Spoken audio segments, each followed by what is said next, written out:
Evo, začnemo na veleslalom štartu. Proga za trening je postavljena. Prva strmina, štart, druga vrata, tretja. Je že zelo dober, trdo ledeno, več kot pol metra. Na nekaterih mestih, ne tako kot recimo tale del, pod topovi je nekaj več nabranega snega, ampak je pa spodaj podlaga trda. V 2 dneh, nedelja, ponedeljek, bomo še 2-krat polili tole progo, da bo čim bolj leden.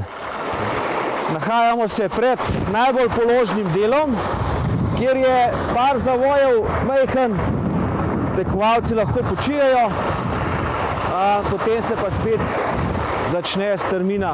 Slalom štart, proga je v tem delu mogoče še najboljša. Tukaj lahko pogledamo, ker je res leden že. Majhen manj snega je bilo to, ker je nekje 60% naravnega snega, 40% umetnega, tako v teh razmerah še nismo delali. Prav, vhod v zadnjo strmino je teren majhen drugačen, kot je bil prejšnja leta. Prav zaradi tega naravnega snega, pa dodatno, ker smo umetni sneg delali, je majhen več teh prelomnic. Mogoče tukaj se še najbolj vidi ta moder led, ki ga želimo na celi progi. Danes, se pravi 4. marca, je uradno zapisano, da je šneh inšpekcija.